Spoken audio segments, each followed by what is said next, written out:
Hello everyone, मैं आनंद रोड़ा एएफजे computer classes Jaipur से। जैसा कि आप सबको पता है कि 14 तारीख से लेकर 28 मई तक जो अधीनस्थ के द्वारा एलडीसी की भर्ती है उसके जो डॉक्यूमेंट्स हैं वो चेक हो रहे हैं, सब जांच की वगैरह की जा रही है कैंडिडेट की। तो अभी 3 दिन ये डॉक्यूमेंट वेरिफिकेशन हो चुका है, 14 तारीख, 15 तारीख और 16 तारीख।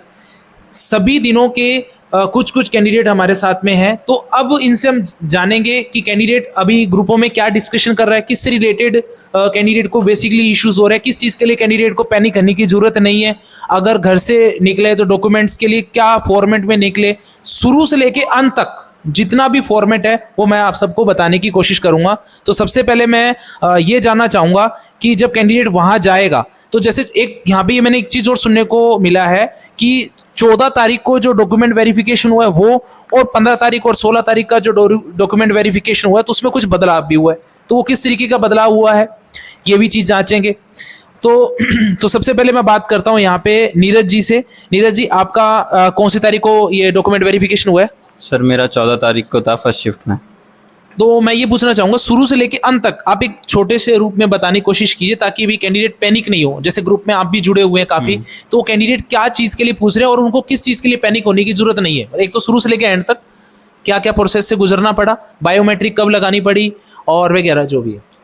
सर सबसे पहले बाहर हॉल के अंदर इकट्ठे कर दिए जाएंगे बच्चों को, फिर उसके बाद वहाँ पे है ना सबको बायोमेट्रिक के लिए भेजा जाएगा। अभी आजकल के दिनों में तो है ना मेरिट वाइज भेज रहे हैं। 14 तारीख को जब हमारा था उस वक्त रैंडमली भेजा था, मतलब जिसके डॉक्यूमेंट्स तैयार थे वो पहले चले गया था। फिर बायोमेट्रिक होने के बाद अपने को टोकन मिलेगा। टोकन मिलने के बाद अपने को जो रेस्पेक्टेड पैनल है उस टोकन के ऊपर वो लिखा हुआ रहेगा कि कौन सा रूम नंबर है और कौन सा अपना टीम नंबर है, दल संख्या जिसको बोलते हैं। दल संख्या अपने पे लिखने के बाद अपन उस रूम में चल जाएंगे और उस पैनल के पास जाके लाइन में लग जाएंगे। अगर कोई कैंडिडेट होगा तो ठीक है, नहीं तो अपना ही हो जाएगा। कितना टाइम लग रहा है एक कैंडिडेट को अगर देखा जाए तो? जैसे 14 तारीख को कितना टाइम लगा और बाद वाले जो कैंडिडेट, आप जैसे कि आपका कब था पेपर नरेंद्र जी? 15 तारीख। आपको कितना टाइम लगा? जैसे 10-15 मिनट में फ्री कर दिया था। 10-15 मिनट फ्री? हाँ। और आपको कितने मिनट में फ्री किया? सर वैसे तो 10-15 मिनट में ही फ्री कर दिया था, लेकिन मेरा एक डॉक्यूमेंट में कमी थी। या डॉक्यूमेंट में किस चीज़ की कमी थी? कास्ट सर्टिफिकेट में फादर नेम में प्रॉब्लम थी। फादर नेम में क्या स्पेलिंग मिस्टेक थी या स्पेस? सरनेम। तो फिर उन्होंने आपको क्या गाइड किया? उन्होंने ये बोला कि आप बाहर से जाके एक स्टाम्प पे शपथ पत्र बनवा लीजिए। हाँ। तो मैं गया वहाँ पे काफ़ी भीड़ लगी थी। हाँ। मैंने खुद ने ही उसको टाइप किया। हाँ। चलो टाइपिंग काम आ गई एक बार और। एक अच्छा। जगह तो काम। हाँ। उससे प्रिंट निकलवाया। हाँ। और बाकी जमा करा दिया। ठीक है। 5 मिनट में हो गया उसके बाद। 5 मिनट में हो गया, ठीक है। और रौनक जी, मैं आपसे पूछना चाहूंगा आपका कब हुआ था? सर 14 को सेकंड शिफ्ट में। तो डॉक्यूमेंट्स की जितनी भी डिटेल है, कौन कौन से डॉक्यूमेंट सीक्वेंस वाइज, क्या कैंडिडेट वहाँ पे क्या गलतियां कर रहा था? आपको क्या लगता है कैंडिडेट क्या गलतियां की आपकी नजर में? सबसे मेन प्रॉब्लम तो बच्चे पूछ रहे हैं एडमिट कार्ड साथ लेके जाएं नहीं लेके जाएं। एडमिट कार्ड जी, तो फिर एडमिट कार्ड लेके जाना है या नहीं लेके जाना? उसकी कोई जरूरत नहीं है, आपको रोल नंबर याद होनी चाहिए। ठीक है। वो और क्या गड़बड़ हुई थी? और जैसे कि आपके आसपास क्या किसी को प्रोविजनल मिला, तो प्रोविजनल किन किन कारणों की वजह से मिला? और जो कैंडिडेट को जो बेसिकली, और जैसे अभी आपने बताया कैंडिडेट पूछ रहे एडमिट कार्ड लेके जाए या नहीं जाए, इसके अलावा और कैंडिडेट के माइंड में क्या डाउट है, ग्रुपों में क्या डिस्कशन हो रही है उसके जवाब? ग्रुपों में ज्यादा तो एफिडेविट के चक्कर में हो रही है, क्या गलती हो तो क्या करें क्या नहीं करें। और पास में वहाँ पे ही सभी चीजें हैं। आपका जो एफिडेविट है वही बन जाएगा, कोई वो ज्यादा पास में ही है, थोड़ी सी दूर। कितने मीटर दूर है? लगभग 100-150 मीटर होगा बस। 201 मीटर दूर है। 200 मीटर, ठीक है। कितने रुपए लग रहे हैं? आप जल्दी चल जाएं, कोई मिस्टेक हो तो जल्दी काम हो जाएगा। जितना लेट आप करोगे तो आपको फिर अगले दिन के लिए भी प्रोविजनल में भी डाल सकते हैं वो। अच्छा, तो क्या ऐसे हुआ है कि कैंडिडेट अगर डॉक्यूमेंट लेट हुआ तो उसको प्रोविजनल में डाला है? नहीं, ऐसा तो नहीं हुआ था। नहीं हुआ? वो लास्ट टाइम तक ही चल रहा था, फिर 2-3 बार फोन किया उन्होंने। हाँ। उनको एक दोस्त जो उनको 3 बार फोन किया। क्या हैंड टू हैंड फोन कर रहे हैं वो उसी टाइम ही? लास्ट टाइम आ गया था सर उनका। जैसे आज अभी शिफ्ट खत्म होने वाली आज की, तो लास्ट में फोन कर रहे हैं कि भाई आप आ रहे हो या नहीं आ रहे हो? आप आ रहे हो नहीं आ रहे हो, नहीं तो फिर आपको प्रोविजनल में कर देंगे। ठीक है। और अब मैं आगे बात करना चाहूंगा क्या बोलते हैं हमारे मनीष सर से। मनीष सर, आप डॉक्यूमेंट्स के बारे में पूरी लिस्ट बता सकते हैं क्या कि कौन कौन से डॉक्यूमेंट शुरू से लेके अंत तक? जी सर, हमें सबसे पहले वहाँ पे जाना है। हाँ तो जाते ही क्या है कि पहले बायोमेट्रिक होगा। हाँ। बायोमेट्रिक किससे होगा? अगर आप एडमिट कार्ड लेके जाते हैं तो ठीक है, नहीं हाँ। लेके जाते हो तो आपके पास उसकी सॉफ्ट कॉपी मोबाइल में है तो उससे स्कैन कर लेंगे। हाँ। वो भी नहीं है तो आप रोल नंबर बता दीजिए, उससे हो जाएगी। ठीक है। उसके बाद आपको हॉल में बैठा देंगे। हॉल के बाद आपको क्या है, रजिस्ट्रेशन करवाना होगा। रजिस्ट्रेशन आपका जो ऑफलाइन अटेस्टेशन फॉर्म है हाँ हाँ उसको, ऑनलाइन अटेस्टेशन फॉर्म को, और जो फीस की रसीद है हाँ हाँ वो एडमिट कार्ड, इन चारों चीज़ों से आपको एक टोकन दे देंगे। हाँ वहाँ से आपको टोकन लेते ही आपको कमरे में भेज देंगे, जहाँ भी जिस भी कमरे में आपका है। हाँ वहाँ कमरे में जाके आपको जैसे 10 से 15 मिनट 20 मिनट आपके ऊपर डिपेंड है कितना टाइम लगता है वहाँ पे। जैसे भीड़ हो तो ज़्यादा टाइम लग जाएगा, इतना टाइम लगता है डीवी में। मेरे को 10 से 15 मिनट लगी थी बस डीवी के अंदर, ज़्यादा टाइम नहीं लगा था। डॉक्यूमेंट की लिस्ट। डॉक्यूमेंट में सर सबसे पहले मैंने ऊपर लगाया था एडमिट कार्ड। अगर वो किसी के पास नहीं है तो ज़्यादा पैनिक होने की ज़रूरत नहीं है। उसके बाद चेक लिस्ट लगेगी। चेक लिस्ट के बाद आपको फीस की रसीद लगानी है जो चालान कटा है जी। उसके बाद स्क्रूटनी फॉर्म के 9 से 10 पेज का स्क्रूटनी फॉर्म होता है, वो लगेगा पूरा जी। ठीक है। उसके बाद आपको 10th की मार्कशीट लगानी है। 10th के बाद पहले क्या है, जो पुराने बच्चे उनको 10th के साथ डिग्री मिलती थी तो 10th के बाद डिग्री लगानी है, लेकिन कुछ बच्चों के 10th की जो मार्कशीट है उसी में डिग्री है पीछे, तो उनको 10th की लगानी है। हाँ फिर उसके बाद 12th की लगानी है। 12th के बाद आपको RSCIT, फिर जैसे किसी ने ग्रेजुएशन कर रखा है तो ग्रेजुएशन, हाँ बीएड कर रखा है तो उसके बाद बीएड या फिर पीजी कर रखा है, जो भी वो लगाना है। एक चीज और पूछना चाहूंगा, क्या इतनी हाई क्वालिफिकेशन की डिग्रियां लगाने की जरूरत है या कहाँ तक लगाने की जरूरत है? मेरा मानना ये है कि ये भर्ती 12th बेस्ड है तो इसमें 12th तक ही काम चल जाएगा, लेकिन इसमें ग्रेजुएशन की इसलिए लगाते हैं कि प्रमोशन वगैरह में आगे डिपार्टमेंट में फायदा मिल जाए। तो ग्रेजुएशन तो तक तो ठीक है, उसके बाद मेरे हिसाब से सब चीज़ें लगाना व्यर्थ है, उनका कोई वैल्यू नहीं है। बाकी आप लगाना चाहो, जैसे इन फ्यूचर कोई किसी ऐसे एजुकेशन डिपार्टमेंट में तैयारी करना चाहता है पीजी वगैरह की, तो उस डिपार्टमेंट में बाद में लगानी पड़ेगी आप परमिशन लेने के लिए कि भाई मैं आगे ये तैयारी करना चाहता हूँ, इसलिए लगानी पड़ती है। बाकी ऐसा अभी कोई जरूरी नहीं है बाद में जुड़वा देना, वो तो कोई इशू नहीं है। कोई इशू नहीं है। ग्रेजुएशन तक जुड़वा दीजिए जिसके पास है। ठीक है। उसके बाद अंतिम शैक्षणिक संस्थान का करेक्टर, चरित्र प्रमाण पत्र, वो आपको डुप्लीकेट कॉपी देनी है, ओरिजिनल नहीं देनी है जी। ठीक है। उसके बाद सर एक मिनट, उसके बाद 2 मूल चरित्र हैं जो गजेटेड से साइन होके और मोहर लग के बने थे, वो लगेंगे। उसके बाद ओरिजिनल वचनबद्ध प्रपत्र सादे कागज पे जो हमने तैयार किया है वो लगेगा। वो किस चीज का ये है? ये वचनबद्ध है, इन्होंने खुद ने ही जारी किया है जी एक उसमें। डिपार्टमेंट में। ठीक है। तो वो लगेगा। हाँ। उसके बाद संविधान का शपथ पत्र है, ये भी सादे कागज पर तैयार करके लगवाना है। हाँ। और उसके बाद एक दहेज संबंधित है, जैसे विवाहित है तो विवाहितों को ये लगाना है कि मैंने दहेज नहीं लिया था, वो एफिडेविट का प्रारूप डाल रखा है इन्होंने उसी प्रारूप में। और जिनकी नहीं उनको वो ये कहेंगे कि हम नहीं लेंगे। हाँ, और जिनकी शादी नहीं हुई तो अविवाहित का प्रमाण पत्र लगाना कि हम भविष्य में शादी करेंगे, दहेज नहीं लेंगे। ठीक है। ये 50 रुपए के स्टाम्प पे बनवाया था उन्होंने, तो वो लगेगा, ओरिजिनल लगेगा ये फर्स्ट सेट में। उसके बाद विवाह प्रमाण पत्र, अगर 2006 से पूर्व किन्हीं की शादी हुई है तो उनको लगाना है, बाकी किसी को नहीं लगाना। ठीक है। उसके बाद संतान संबंधी घोषणा पत्र, ये सबको लगाना है, जिनकी शादी हो रखी है नहीं हो रखी है उनको दोनों को लगाना है। नहीं हो रखी उनको नील लिख के उसमें परफॉर्म में और गजेटेड से अटेस्टेड करवा के वो लगाना है। ठीक है। उसके बाद एक सामान्य घोषणा पत्र है जो इन्होंने डिपार्टमेंट ने जारी किया था, वो 50 रुपए के एफिडेविट पे बनाया, वो भी ठीक, वो लगाना है। उसके बाद एक विकल्प पत्र है। विकल्प पत्र किन के लिए है? रियल में तो वो इन ऐसे कैंडिडेट के लिए है जिसने पहले टीएसपी भर दिया और वो नॉन टीएसपी में आता है, फॉर्म में मूल आवेदन में टीएसपी भर दिया तो अब नॉन टीएसपी से लगाना चाहता है उनके लिए।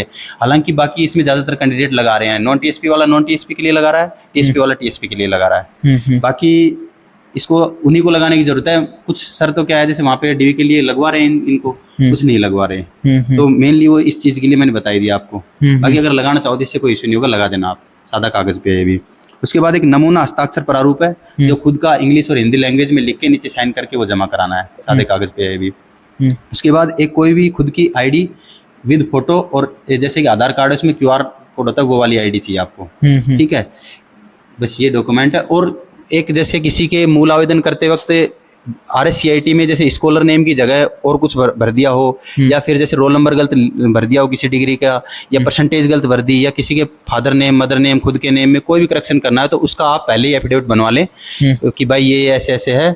और जैसे नाम का तो ऐसे बनेगा कि ये जो मूल आवेदन में मैंने ये नाम टाइप करवा दिया, मतलब भर दिया था, और अब मेरे अन्य दस्तावेजों में ये इस नाम से है वो कैंडिडेट, और ये दोनों कैंडिडेट एक ही हैं। अगर भविष्य में कुछ भी ये दोनों डिफरेंट व्यक्ति पाए जाते हैं तो मैं इसका स्वयं जिम्मेदार रहूँगा। ये जितने भी बन रहे हैं सब 50 रुपए के स्टाम्प पे बन रहे हैं। ये जो एफिडेविट हमारे मेनली तो वहाँ पे 2 ही एफिडेविट बनेंगे, एक तो कास्ट का नहीं सॉरी, एक तो बनेगा सामान्य घोषणा पत्र का 50 पे, और एक अविवाहिता वाला, अविवाहित लोगों के लिए 2।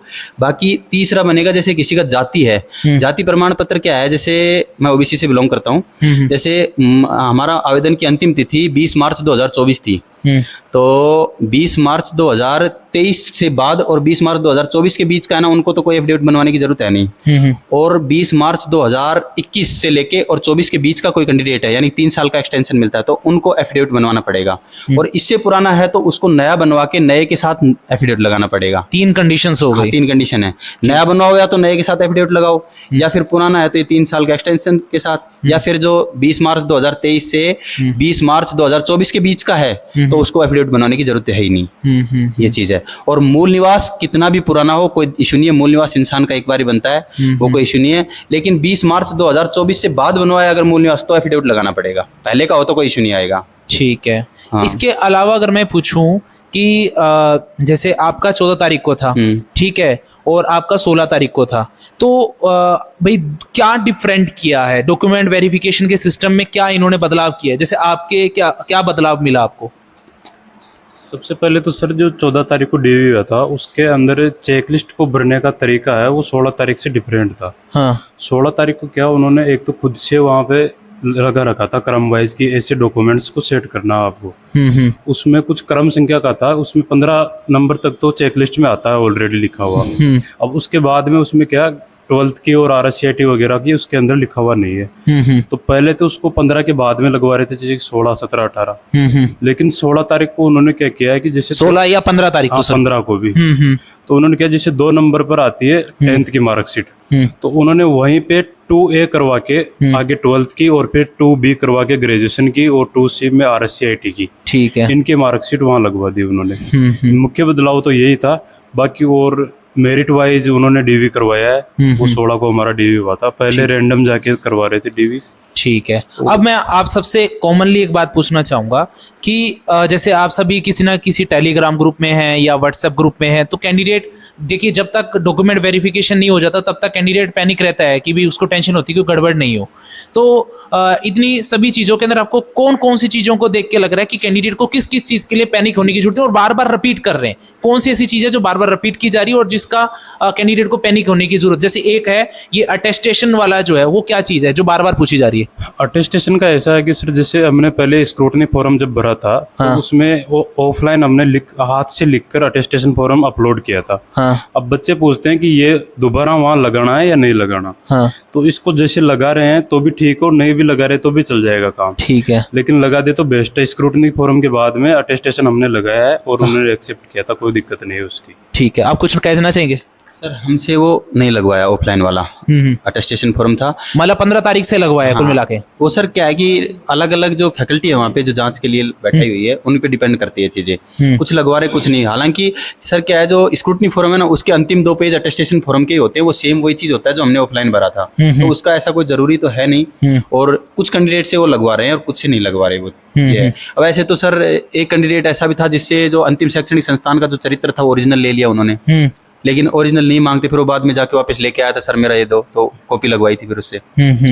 और एक अपने को सर 2 सेट तैयार करने, एक बिल्कुल ओरिजिनल का डॉक्यूमेंट्स का और एक डुप्लीकेट रहेगा। ओरिजिनल वाले में सर जैसे जो मार्कशीट है ना 10th 12th RSCIT ग्रेजुएशन, इनकी तो कॉपी लगेगी, बाकी सारे डॉक्यूमेंट ओरिजिनल लगेंगे। जैसे कि जो भी एफिडेविट है ओरिजिनल, या फिर सामान्य कागज पर जो अपन ने खुद ने भरे हैं वो वाले।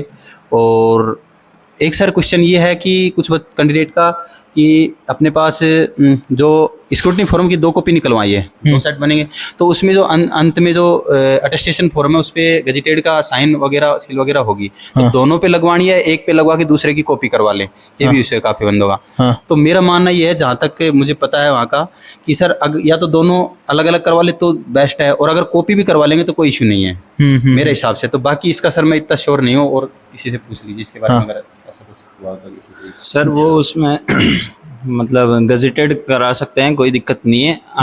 पर्सन वो चेक नहीं करते कि सेम है कि अलग अलग है, वो सिर्फ मोहर पर देख कुल लें। मिला के ये कि अगर अपने सिक्योर होना है तो अपने करवा के ही हाँ, चलें, ठीक है करवा सर? के चलें।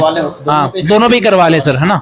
कॉपी नहीं करा हाँ, अपने सेफ होके चलें कि भी हाँ, खड़े पग होली बात अलग होती है कि आपने एक पे कराए हैं तो उसकी फोटोकॉपी करवा लीजिए, लेकिन यही है कि आप उसको अटेस्टेड करवा के ही जाइए गजेस्टेड से। और कुछ बाकी सर इतना पैनिक होने की जरूरत नहीं है, ऐसा कुछ भी नहीं, बहुत अच्छा, एक चीज मैं पूछना चाहूंगा, क्या आपके ग्रुपों में कोई ऐसी बात आपने सुनी कि यार ये कैंडिडेट ने क्या पूछ लिया, ऐसा कुछ? सर ऐसे बहुत थे बंदे, जैसे एक ने सर मेरे से पूछा हाँ कि जैसे डॉक्यूमेंट तैयार हो गए उसको स्टेपल करके ले जाए या नहीं, हाँ और फिर एक ने ये पूछा हाँ कि जो स्क्रूटनी फॉर्म जैसे ई मित्र वाले ने उनको हाँ। स्टेपल करके दिया था, हाँ। तो स्टेपल को हटा के ले जाऊं या लगा के ले जाऊं? मैंने कि ये मूर्खता वाले सवाल है, हाँ। ऐसा कोई सवाल है ही नहीं है। अच्छा, वो इतना कोई बड़ा सवाल नहीं है, नॉर्मल चीजें हैं वो सब। सर और भी मतलब सवाल तो ऐसे भी पूछ रहे हैं कि है ना वहाँ पे छेद करने की मशीन मिलेगी या नहीं मिलेगी, धागे घर से लेके जाएं क्या, हाँ, और पेज नंबर यहीं से डाल के जाएं, हाँ, वो ऊपर नीचे करवा दें अगर, हाँ, तो फिर क्या करेंगे हम? हाँ। मतलब कोई डॉक्यूमेंट्स अपन पहले पेज नंबर डाल दें, फिर उसके बाद है ना वो बोलें कि इसको पीछे लगाओ, इसको आगे लगाओ, हाँ, तो वो भी कंफ्यूजन है। हाँ। उसका एक ही सॉल्यूशन है कि आप पेज नंबर डालो और करके ले जाओ। उससे क्या है कि वो लोग बाउंड हो जाते हैं हाँ, कि करना ही पड़ेगा, मतलब हाँ, हाँ। नहीं तो फिर वो अननेसेसरी परेशान एक मैंने करते ये हैं। चीज सुनी है, एक यूट्यूब पे मैंने वीडियो देखा था कि भी पेज का क्रमांक नंबर वो चेक लिस्ट के अकॉर्डिंग ही डालना है, ऐसा हाँ, कुछ है क्या? हाँ हाँ, पहले अपने को जो टेबल दे रखी है उसके अकॉर्डिंग जमाने हैं सारे कागज को, फिर उसके राइट कॉर्नर में आप पेज नंबर डालना स्टार्ट कर दीजिए, हाँ, फिर वो जो पेज नंबर है वो आप इंडेक्स में भर दीजिए ठीक है। कि अपने स्क्रूटनी फॉर्म। जो डॉक्यूमेंट जैसे लिख रखा है वचनबद्ध, हाँ। तो वचनबद्ध जो मेन डॉक्यूमेंट है आपने उस पे 13 नंबर पेज नंबर लिखा है, हाँ। तो मेन ये है कि जो बाहर चेक लिस्ट में वचनबद्ध है ना उसके सामने वाले कॉलम में जो पृष्ठ संख्या है वहाँ 13 नंबर ही डालें, मेनली ये काम रहेगा। और कोई इशू नहीं, ऊपर नीचे भी लिख देंगे तो इतना कोई बड़ा इशू होने वाला नहीं है। हाँ। बस ये जो चेक लिस्ट में जो डॉक्यूमेंट का मेंशन कर रखा है ये डॉक्यूमेंट इतने पेज नंबर पे है तो उतनी पेज पे ही हो। पेज पे नंबर पे होना चाहिए। ये नहीं कि वो 15 पे है और आपने चेक लिस्ट में उसके सामने 16 डाल दिया, तो फिर वो क्या उनको बाद में जैसे कभी देख भी ले तो उनको इश्यू होता है फिर। हाँ, हाँ, और कोई वो नहीं है। जी शुरू सर। में तो सर ऐसे मतलब पैनल, आप स्टूडेंट्स की बोल रहे हैं, पैनल भी ऐसा था हमारा वाला तो हाँ, कि शुरू में 3 बच्चों का डीवी करा दिया हाँ, और अटेंडेंस शीट पे साइन कराना ही भूल गया, हाँ, और वो बच्चे चले भी गए। एक बच्चा उनमें से 30 किलोमीटर आगे तक चले गया था हाँ, ट्रेन हाँ। से उससे बैठ के बाइक से। हाँ, हाँ, फिर वो वहाँ से आया, कॉल किया उन लोगों ने, हाँ, हाँ, ये पैनल वालों ने, हाँ। कि आपका साइन रह रहा है, आपकी फोटो रह रही है। हाँ। फिर पहले दिन की बात है ये।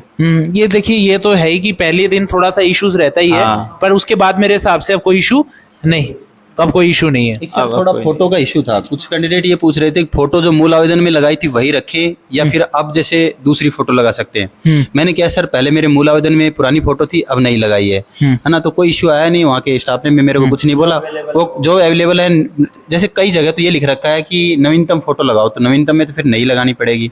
एक जगह पुरानी थी, वो स्क्रूटनी फॉर्म में अपने आप ऑटोमेटिक दिखा रहा है, उसका कोई इशू है ही नहीं। मतलब कोई इशू नहीं है हाँ, फोटो से ऐसा कुछ रिलेटेड। नहीं। और सर वैसे स्टाफ पे डिपेंड करेगा, थोड़ा बहुत आपको स्टाफ स्ट्रिक्टली डॉक्यूमेंट जांच सकता है, बाकी इतना वो परेशान होने की कोई जरूरत नहीं है। आपको टाइम देते हैं हर चीज के लिए। अगर कोई डॉक्यूमेंट में कोई भी कमी है तो एफिडेविट वगैरह बनवाने के लिए भेज देंगे। ज्यादा ही दिक्कत है तो आपको जैसे डिग्री वगैरह भी आपके पास नहीं है तो भेजेंगे आपको, 2 दिन 5 दिन में आप जमा करवा देना, वरना आपको प्रोविजनल में डाल देंगे वो। अच्छी चीज है। और एक चीज मैंने ये चीज, अच्छा, किसी कैंडिडेट का डीवी कराते समय इंटरव्यू लिया था क्या? कोई क्वेश्चन पूछे थे क्या? हाँ सर, मेरे से उन्होंने RSCIT के बारे में पूछा था क्या पूछा था? कि आपने RSCIT कैसे की, कहाँ से की, मतलब आप रेगुलर जाते थे नहीं जाते थे? हाँ, तो मैंने यही कहा था कि मैं जाता था रेगुलर। फिर उन्होंने कंप्यूटर से रिलेटेड मेरे से क्वेश्चन भी पूछे थे। जैसे हाँ। एक सवाल था उनका कि हाँ, बाइट क्या होती है, हाँ, तो मैंने बताया था कि ये एक स्टोरेज की यूनिट होती है कंप्यूटर में। हाँ, ऐसे वो मजाक के अंदाज में आराम से डीवी कर रहे थे, कोई अच्छा। ऐसे घबराने वाली बात है नहीं। हाँ, बस अपने डॉक्यूमेंट्स घर से आराम से तैयार करके जाए, 2 सेट, हाँ, और जाति का शपथ पत्र और ये जो नाम में करेक्शन वगैरह है तो वो आप पहले से बनवा के जाए, वरना वहाँ पैनिक होंगे। वैसे स्कूल के अंदर ही एक एफिडेविट बनवाने वाला है, वो 5 मिनट में बना के दे देगा आपको। वैसे पर कुल मिला के ये कि आप वहाँ पे जाने से पहले डॉक्यूमेंट रेडी करके ही जाएं, वहाँ पे हाँ। डिपेंड ही नहीं हो। डिपेंड ना, वहाँ पे आप जाकर वहाँ भरोगे, डॉक्यूमेंट्स वहाँ कंप्लीट करोगे तो आपको काफी टाइम लगेगा। तो चेकलिस्ट को घर से भर के जाओ, और सब पूरे डॉक्यूमेंट दोनों सेट जो है वो सेल्फ अटेस्टेड होंगे। प्रत्येक पेज पर आपको खुद के साइन करने हैं। ठीक है, कुछ आप रौनक जी कुछ कहना चाहेंगे? जी सर, एक्स्ट्रा फोटो ले जाएं क्योंकि 4-5 फोटो मांग रहे हैं वो। 4-5 फोटो एक्स्ट्रा फोटो कितनी? एक फोटो हमारे से 4-5 लगवाई थी, 4-5 जगह। सुनो सर, वो क्या है कि जैसे एक तो फोटो चेकलिस्ट पे लगेगी, एक अटेस्टेशन फॉर्म पे लग रही है, जो स्क्रूटनी फॉर्म में अटेस्टेशन फॉर्म वहाँ लग रही है 2, और 2 ही उनकी कॉपी हो गई तो उन पे लग जाएंगी 4 फोटो। अगर वो पहले से कोई कैंडिडेट लगा के ले गया तो सिर्फ एक फोटो मांगेंगे वहाँ पे और एक साइन होगा, उसके अलावा कुछ नहीं। वो एक फोटो लगेगी कहाँ? वो उनकी जो अटेंडेंस सीट होती है टोटल मतलब 5 फोटो आपकी कंप्लीट होनी चाहिए। हाँ, 2 ओरिजिनल कॉपी पे, 2 डुप्लीकेट कॉपी पे फोटो, एक फोटो वहाँ पे लेके जब जानी वो है। अटेंडेंस वगैरह हाँ, अटेंडेंस लेंगे, वहाँ आपके सिग्नेचर होंगे, उसके सामने अटेंडेंस सीट पे लगानी है वो। ठीक है। एक और सर कॉमन डाउट है कि जो स्क्रूटनी फॉर्म में लास्ट पेज पे होता है गजेटेड की साइन, उससे पहले भी एक जगह और दे रखी है गजेटेड साइन की, वो शैक्षणिक अर्हता के लिए, पर वो सबको नहीं करना, उस पे किसी को भी नहीं करना, मतलब जो एलिजिबल नहीं है ना, मतलब जो क्वालिफिकेशन फ्यूचर में हो जाएंगे उनको ही करवानी है, तो वो अपने काम का नहीं है। उसमें गजेटेड की दिख रही है, मतलब ब्लैंक स्पेस है कि गजेटेड की मोहर लगेगी, पर उसमें नहीं लगवानी। मतलब बच्चे उसमें कंफ्यूज हो रहे हैं कि इसमें भी लगवानी है क्या, नहीं लगवानी उसमें, क्योंकि एलिजिबल है ऑलरेडी। मतलब जिन्होंने सर अपीयरिंग से फॉर्म भरा था ना, जैसे 12th जिनकी चल रही है, 12th भर्ती थी, तो 12th वेस्ट है, तो जिनकी चल रही है अब हो जाएगी भविष्य में, तो उनके लिए है ये। अच्छा, जिनकी क्वालिफिकेशन कंप्लीट नहीं थी और बाद में हुई है, बिल्कुल, उनको कंप्लीट करना, उनको करना है उस पे। ये अपने कौन से फॉर्म है? सिक्योरिटी फॉर्म में। ठीक है, तो अब वो कौन से नंबर, लास्ट पेज पे या सेकंड लास्ट पेज पे? सर मैं एक बार देख के बता सकता हूँ आपको। सर वो लगभग 4th 5th पेज पे है, 4th 5th पेज उसकी हेडिंग दे रखी है शैक्षणिक अर्हता के नाम से अलग से ही। हाँ, शिक्षक। जो कॉलम काम के नहीं है ना, जो स्क्रूटनी फॉर्म में जो कॉलम काम के नहीं है ना, उसको कट करवा रहे हैं कुछ कॉलम। वो भी सर मतलब पैनल पे डिपेंड करता है। जैसे मैं खाली लेके गया था, वो पैनल नहीं भरा था, खुद नहीं काट के खुद नहीं भरा था, मतलब उसमें मैंने कुछ भी नहीं किया था। कुल मिला के बात ये है कि अगर आपके डॉक्यूमेंट्स वगैरह सब सही हैं, तो जो आपके डीवी चेक कर रहे हैं तो वो आपको खूब कोऑपरेट कर रहे हैं। अगर आपके डॉक्यूमेंट में कोई कमी भी है तो आपको वहीं पे ही लगभग 200 मीटर के दायरे के अंदर आपका ये जो अटेस्टेड फॉर्म है वो भी रेडी हो रहे हैं। तो कहने के मतलब अटेस्टेड भी हो रहे हैं, सब कुछ ओके है। बस अगर आपके डॉक्यूमेंट अगर रेडी होके लेके जाने चाहिए कि डॉक्यूमेंट में कोई कमी नहीं रहनी चाहिए। कुल मिला के ये मेनली सर क्या है कि कोई भी जैसे 10th 12th की मार्कशीट है ना, ये डुप्लीकेट नहीं होनी चाहिए, फर्जी नहीं होनी चाहिए किसी की। ये ओरिजिनल है तो कोई इशू नहीं है, कोई बाहर नहीं निकालने वाला आपको, वो टाइम देंगे सब चीजों के लिए। बस वो डुप्लीकेट ऐसी नहीं होगी भाई फर्जी यूनिवर्सिटी से बनवाई हो या कोई काउंटरफिट बंदा हो, ऐसे। ठीक है। और सर आप अपनी तैयारी पहले से पूरी करके जाएं, क्योंकि आप जितना वहाँ पे लेट होंगे तो उतना ही, जैसे कोई डॉक्यूमेंट्स में कमी हो गई तो फिर घबराहट हो जाती है, फिर आप वो आपके ऊपर। अच्छा, मैं कैंडिडेट का नाम नहीं पूछना चाहूंगा, अपने ही ग्रुप के कैंडिडेट हैं, तो उन्होंने क्या गलतियां की थी, मतलब वो क्यों पैनिक हुए थे? सर उनका क्या था, पुराना मूल गम गया था, उन्होंने नया तो बनवा लिया पर उसके साथ एफिडेविट नहीं लगवाया था। तो उन्होंने बोला आप पुराना मूल दीजिए, तो पुराना मूल थे नहीं, पर उनके पास फोटो थी तो उनकी फोटोकॉपी निकलवा के लाए थे, साथ में एफिडेविट बनवाए थे। पर वो थे कि एफिडेविट वाले के पास भी 3-4 जने पहले से थे, और जो वो टीचर थे उनका बार बार में फोन आ रहा था, भाई आप जल्दी आओ जल्दी आओ जल्दी आओ, तो ऐसे घबराहट हो जाती है। कितने घंटे में हुआ था उनका डीवी? उनका लगभग 2.5-3 घंटे लग गए थे। वो भी किस कमी की वजह से? क्योंकि उनके डॉक्यूमेंट्स वगैरह कंप्लीट नहीं थे। अगर डॉक्यूमेंट्स कंप्लीट है तो ये मान के चलिए आपका आधे घंटे के अंदर तो आराम से आपका डीवी कंप्लीट हो ही जाएगा एनी हाउ, क्योंकि एक कैंडिडेट 10 मिनट में आराम से फ्री हो जाता है। और सर वो कैंडिडेट फिर जल्दबाजी में है ना, ई मित्र पे ओरिजिनल डॉक्यूमेंट जो 10वीं 12वीं के थे वो भी भूल गए थे, वहीं भूल गए। फिर वो वापस स्कूल में से वापस आए, स्कूल में जाके चेक किया कि मेरी मार्कशीट तो वहीं रह गई ई मित्र पे। फिर वो वापस ई मित्र पे गए, फिर वहां से लेके आए। ऐसे मतलब जल्दबाजी में ये लापरवाही दर्शाती है। मतलब पहले कुल मिला के बात ये है कि भी बहुत किस्मतों से आप लोग यहाँ तक पहुंचे। आप लोग आराम से जितना मेरे से हो सका और आप लोगों ने इतना प्यार दिया है, आज ये सभी लोग AFJ फैमिली के ही परिवार के कैंडिडेट हैं। पहले तो इन सबका बहुत बहुत धन्यवाद। ठीक है, तो मैं इतना ही कहूँगा कि आप लोगों को अगर कोई भी डाउट हो तो कमेंट बॉक्स में टाइप कर दो, कोशिश करूँगा कि भी उसका सॉल्यूशन मैं डाल दूँ। और अगर कोई भी डाउट हो तो आप डायरेक्टली मेरे नंबर पे कनेक्ट कर लीजिएगा, मैं आप लोगों को उसका रिप्लाई देने की कोशिश करूँगा। नंबर है वो भी मैं वीडियो के डिस्क्रिप्शन में आपको मैं दे दूँगा। ठीक है, तो बस यही कहना चाहूँगा। अगर आप में से कोई कुछ और कहना चाहे तो बताइए।